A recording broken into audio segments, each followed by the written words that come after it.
Well, with technology constantly changing, today's kids are a lot more tech savvy than their parents are. Well, Lisa Good is a technology expert and also an author, and she's here to talk about how you can keep up with your kids online. So Lisa, good morning. Thanks for having me. It's great to be here. Yeah, could you tell us a little bit about how you got into this topic in the first place? Well, I'm a cybersecurity expert, and more importantly, I'm an aunt and I'm a mom to just 4 kids, which are all teenagers right now. Wow. Just 4. And I have a really personal story that really drove me to write the book that I wrote. Basically, my 15-year-old nephew, who was a really smart kid, was at a party with some friends, and they thought it would be a great idea to buy some marijuana from the dark web with his iPhone. He had never gotten in trouble prior to that. He got busted by the police, expelled from school, kicked out of Boy Scouts, and the goal he had to be a pilot in the Air Force was gone, all before he was old enough to drive.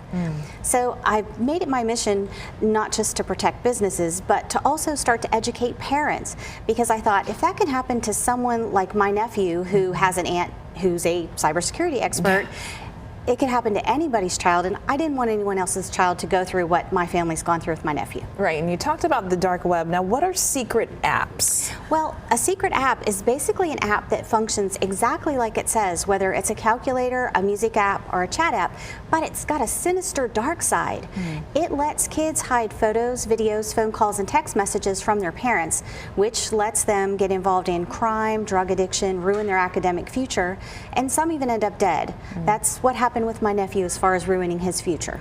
Right, so let's talk a little bit about the conversation that parents can have. I know it could be difficult to talk about, so how do we get it started? Yes, well, I've got 3 signs that you can tell if your kids have a secret app. So the first one is if they're hiding their screen when you come into the room or shaking their phone. If they're shaking their phone or flipping it over quickly, they're using what's called the emergency close feature, which is code for quick hide it, mom's coming. Yeah. The second tip would be if they refuse to hand you their devices or give you their password.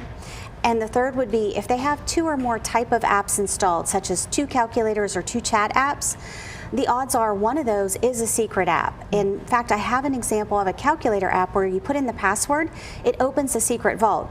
But there's a decoy option where your kids can give you a fake password if you catch on, where they can open it and say, look, there's nothing bad in here. And there's a security feature that'll take your picture and send it to your kids so they know that you tried to break into their secret app. Apps are very intricate with some very interesting information. Yes. Thank you so much for being here, Lisa. And you can find more tips on how to help your kids live a fun and healthy digital life in her book, Are Your Kids Naked Online? Thanks so much. Thank you.